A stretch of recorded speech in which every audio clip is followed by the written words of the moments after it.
Financial markets పై పట్టు సాధించాలనుకునే వాళ్ళు Revanth conduct చేసే వెబినార్ కోసం ఈ నెంబర్ కి కాల్ చేయండి. నమస్తే, వెల్కమ్ టు సుమన్ టీవీ. నేను విష్ణు. ప్రస్తుతంతో పాటు QPFP qualified personal finance professional Chakravarthy గారు ఉన్నారు. వారితో మాట్లాడదాం. సార్, చక్రవర్తి గారు నమస్తే. సార్ నమస్తే విష్ణు గారు. Welcome to Suman TV sir. Thank you.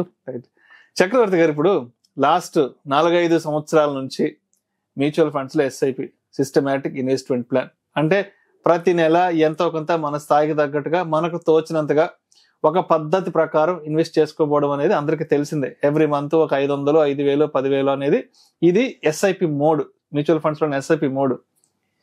ఇది సరిపోదన్నట్టు ఈ మధ్య కాలంలో ఇది చాలా దీన్ని కొంతమందికి కాంప్లికేట్ చేసేస్తున్నారు.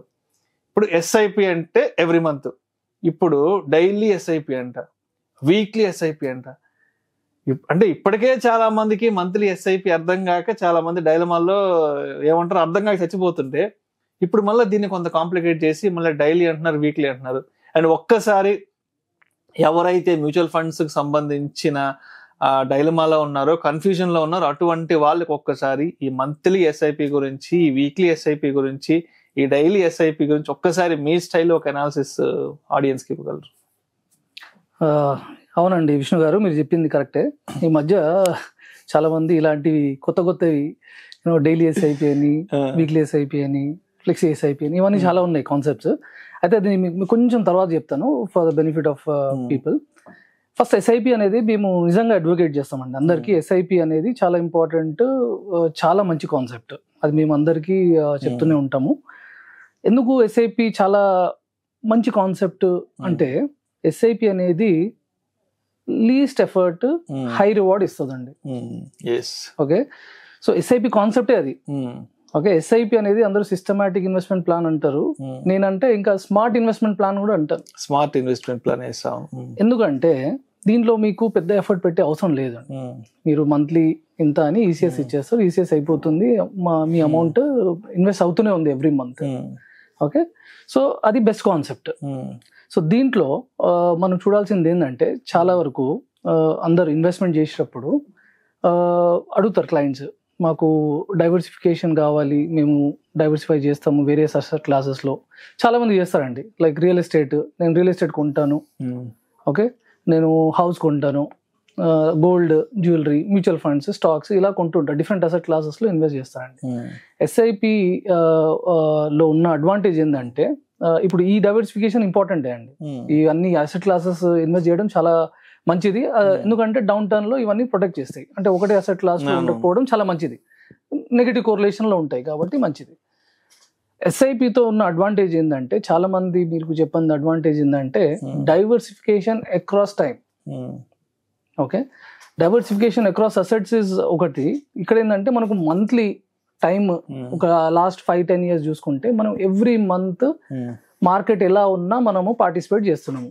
అది చాలా ఇంపార్టెంట్. అందుకే SIP అనేది చాలా ఇంపార్టెంట్, మంచి కాన్సెప్ట్. ఇప్పుడు మనం మీ పాయింట్ కోసం అండి, ఏదైతే ఉందో ఈ SIP ఇంత సింపుల్ ఉంది. సో SIP లో చాలా మందికి ఏమైందంటే, ఇంకా ఏదో కావాలి, SIP రిటర్న్స్ చూస్తున్నారు, ఇంకా ఏదో కావాలి, అంత సింపుల్ గా ఉంది, నేను SIP చేసి వదిలేసాను, రిటర్న్స్ బాగానే ఉన్నాయి అంటే మనకు అలవాటు ఉందండి. ఏంటంటే చాలా కష్టపడి డబ్బులు సంపాదించాలా అన్న మైండ్ సెట్ ఉంది. దీంట్లో అట్లాంటిది ఏం లేదు, అవసరం లేదు. SIP అనేది సింపుల్ ఇన్వెస్ట్మెంట్ ప్లాన్, దాన్ని మనం కాంప్లికేట్ చేస్తాం. దాన్ని ఎలా చేసేసారంటే, ఇక్కడ ఇంకా ఏదో మనం మిస్ అయిపోతున్నాము, మనకి తెలియంది ఇంకా ఏదో ఒక విషయం ఉంది ఇక్కడ, దాన్ని కూడా బయటకు లాగాలి, కొంచెం ఇంకా కష్టపడాలి అని చెప్పి ఈ మధ్య దాని మీద రీసెర్చ్ చేయడము, ఇది SIP చేస్తే బాగానే ఉంది, మంచి రిటర్న్స్ వస్తున్నాయి, కానీ దీనికి నేను మంత్లీ కన్నా వీక్లీ చేస్తే నేను మార్కెట్ లో ఇంకా ఎక్కువ పార్టిసిపేట్ చేస్తాను, మంచి రిటర్న్స్ వస్తాయేమో అని అదొకటి ఉంది. ఎక్కువ యూనిట్స్ అలకేట్ అవుతాయి. అది కాకుండా అక్కడ కాకుండా డైలీ చేసుకుంటే ఇంకా బాగుంటుంది, డైలీ ఒక 100 రూపాయలు, 200, 300 డైలీ ఏదో పెడితే నాకు ఇంకా రిటర్న్స్ బాగా వస్తాయేమో అని ఆ అపోలు ఉన్నాయండి. కానీ డేటా మీరు చూస్తే, మీరు డైలీ SIP చేసినా, వీక్లీ SIP చేసినా, మంత్లీ SIP చేసినా మీకు వచ్చే డిఫరెన్స్ 0.1% కూడా లేదండి. 0.1% పెద్ద అద్భుతాలు ఏం జరగట్లేదు. లాస్ట్ 20 years డేటా మీకు చూపిస్తాను. లాస్ట్ 20 years లో మీకు వర్కౌట్ అయింది. ఫర్ ఎగ్జాంపుల్ డైలీ చేస్తే 13.75%, మంత్లీ బ్యాక్ టెస్టింగ్ చేస్తే మంత్లీ చేస్తే 13.73%, వీక్లీ చేస్తే 13.60%. So hardly any difference. ఈ డిఫరెన్స్ కోసము మనము అంత కష్టపడి దాన్ని రీసెర్చ్ చేసి ఫండ్స్ అన్ని అలాగోలం చేస్తామండి. ట్రాన్సాక్షన్స్ చాలా ఎక్కువ అయిపోతాయి. సో అది అవాయిడ్ చేయాలి. ఎస్ఐపి, సింపుల్ ఎస్ఐపియే బెస్ట్. జనాలకి సంపాదన ఎక్కువ అయిపోయే కొద్దీ ఈ డబ్బులు ఇంకా ఏదైనా రొటేషన్ చేయాలా, తీసుకెళ్ళి ఇంకా ఎక్కడైనా పెట్టాలి. అవునండి, అలా కాంప్లికేట్ చేస్తున్నారు. అసలు అవసరం లేదు. సింపుల్ గా మంత్లీ ఎస్ఐపి పెట్టుకుంటే మీ రిటర్న్స్ అలానే ఉంటాయి. దీన్ని కాంప్లికేట్ చేసుకునే అవసరం లేదు. ఇంకోటి ఏమవుతుందంటే చాలా మంది నేను డిస్కౌంట్ నాకు క్లయింట్స్ చెప్తారండి, మార్కెట్స్ పడ్డాయి, నేను కొంచెం డిస్కౌంట్ చేస్తాను, ఫాలో ఉంది, కొంచెం ఆపుతానండి, తర్వాత మళ్ళీ స్టార్ట్ చేస్తాను, మార్కెట్ పడినప్పుడు మళ్ళీ స్టార్ట్ చేస్తాను. ఇలాంటివి కొంచెం ఎక్కువ ఇన్వాల్వ్ అయిపోతారు మార్కెట్ లో. యాక్చువల్లీ ఎస్ఐపిలో అవన్నీ అవసరం లేదండి. ఎస్ఐపి మనం చేసేదే రూపీ కాస్ట్ యావరేజింగ్ కోసం.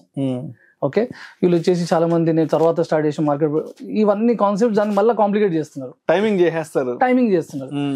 టైమింగ్ అనేది ప్రాక్టికలీ పాసిబుల్ కాదండి.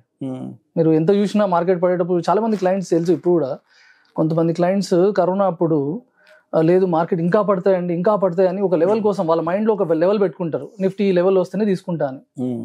ఇప్పుడు ఆ లెవెల్కి ఎప్పుడు రాదండి, మార్కెట్ అయిపోయింది. ఇంకా దాన్ని వెయిట్ చేస్తారు. ఇప్పుడు నిఫ్టీ పడినా కానీ ఇంకో 2,000 పాయింట్స్ పడితే తీసుకుంటాను. సో అలాంటి వాళ్ళు ఆ బయాసెస్ లో, అలాంటి బయాసెస్ లో ఉంటారు.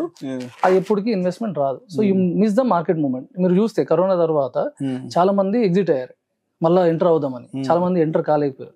కానీ 2-3 months తర్వాత చూస్తే, క్రైసిస్ తర్వాత చూస్తే ఎవరైతే స్టేట్ ఇన్వెస్టెడ్ ఉన్నారో దే ఆల్ బెనిఫిటెడ్. సో ఇక్కడ మనం మాట్లాడాల్సింది ఇంకో కాన్సెప్ట్ అండి. చాలా మంది అదే మార్కెట్ టైమింగ్ గురించి ట్రై చేస్తారు. ఇప్పుడు దీంట్లో కొంచెం డేటా కూడా చెప్తానండి. ఒక సినారియో, బెస్ట్ మార్కెట్ టైమర్ ఉన్నాడండి. అంటే నాకు తెలుసు మార్కెట్ టైమింగ్ బెస్ట్, ఈ టైంలోనే చేయాలి అంటే ఆయన ఒక 5 బెస్ట్ టైమింగ్స్ పట్టుకుని ఉంటే, ఓకే, ఒక 1 lakh ఇన్వెస్ట్ చేసి ఉంటే ఆ టైంలలో, ఫర్ ఎగ్జాంపుల్ 2008 ఒక క్రైసిస్ ఉంది, 2010 ఒక క్రైసిస్ ఉంది, 2015 అలా క్రైసిస్ ఉంటేనే ఉంటాయి. 1 lakh ఇన్వెస్ట్ చేస్తే 2008 క్రైసిస్ ఉంటే 11 lakhs. ఇలాంటి సినారియోలో టోటల్ 5 lakhs వచ్చేసి 25 lakhs అయ్యింది. ఓకే, ఇంకో సినారియో, సెకండ్ సినారియో ఏంటంటే వర్స్ట్ మార్కెట్ టైమర్ ఉన్నాడండి. అయితే వర్స్ట్ ఉంది ఆయన టైమింగ్, అంటే అన్ని హైలోనే పెట్టేసాడు. అలాంటి పర్సన్ది కూడా అరౌండ్ 14 lakh చేంజ్ ఉంది. అంటే లాస్ట్ 20 years లో, ఓకే, 15-20 years లో పెద్ద డిఫరెన్స్ అనేది ఏం లేదు దీంట్లో. సో దీంట్లో అదే టైంలో మనము చూసుకుంటే మన ఎస్ఐపి ఇన్వెస్టర్ ఎవరైతే ఉన్నారో సంబంధం లేదు, టైమింగ్తో సంబంధం లేదు, అలా ఇన్వెస్ట్ చేస్తూనే ఉన్నారు. So he is the most beneficial. Okay, returns అనేది he has generated more than any other regular investor అండి. సో ఒక సింపుల్ ఎగ్జాంపుల్ చెప్తానండి. ఇది ఎస్ఐపిలో కూడా 2008 మన గ్లోబల్ క్రైసిస్ ముందు ఇన్వెస్ట్ చేసి ఉంటే, ఓకే, ఆయనకి 13.6% వర్కౌట్ అయిందండి. అదే ఇంకో ఇన్వెస్టర్ 2009 అంటే మార్కెట్ పడిన తర్వాత ఇన్వెస్ట్ చేస్తే ఆయనకి 13.8% వచ్చిందండి. అంటే మనం ఇంత ట్రై చేస్తున్నాం మార్కెట్ టైమింగ్ చేయడానికి, కానీ నేను చెప్పాల్సింది 0.2% డిఫరెన్స్. ఓకే, సో అందుకే టైమింగ్ చేయడము కరెక్ట్ కాదండి. ఎస్ఐపిలో చాలా సింపుల్ గా మంత్లీ కంటిన్యూ చేయడమే బెటర్. ఇంకో చిన్న చార్ట్ ఇస్తానండి మీకు. అది మీకు చూస్తే నిఫ్టీ చార్ట్ చూస్తే, నిఫ్టీ నార్మల్ గా చూస్తే చాలా బాగుంటుందండి. ట్రెండ్ అనేది అప్పుడే ట్రెండ్ ఉంటుంది. ఇది చూస్తే ఏంటంటే బాగానే ఉంది కదా, ఇన్వెస్ట్ చేయొచ్చు అని అనిపిస్తుంది.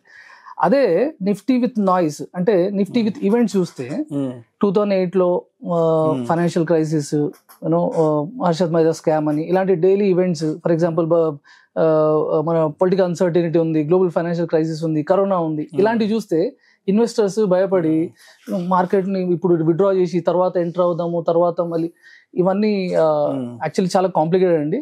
ఎస్ఐపి అనేది చాలా సింపుల్, చాలా స్మార్ట్ ఇన్వెస్ట్మెంట్ ప్లాన్. అదే కంటిన్యూ చేయండి, ఎక్స్ట్రా కాంప్లికేట్ చేయొద్దండి. అదే నా మెసేజ్. మొత్తానికి ఎస్ఐపిని ఎస్ఐపి లాగానే తీసుకోవాలి. దాన్ని వీక్లీ అనో డైలీ అనో అవర్లీ అని తీసుకుంటే అనవసరంగా కాంప్లికేషన్ వచ్చేసింది. సో మొత్తానికి ఇప్పుడు వీక్లీ ప్రకారం ఇన్వెస్ట్ చేసినా, డైలీ ప్రకారం ఇన్వెస్ట్ చేసినా, లేదంటే మంత్లీ ఎస్ఐపి చేసుకున్నా కూడా అక్కడ పెద్ద అద్భుతాలు అయితే ఏముండవు, జరిగేది ఏముండవు. అవును, right. Thank you sir, thank you so much Chakravarthi గారు. థ్యాంక్ యూ విష్ణు గారు.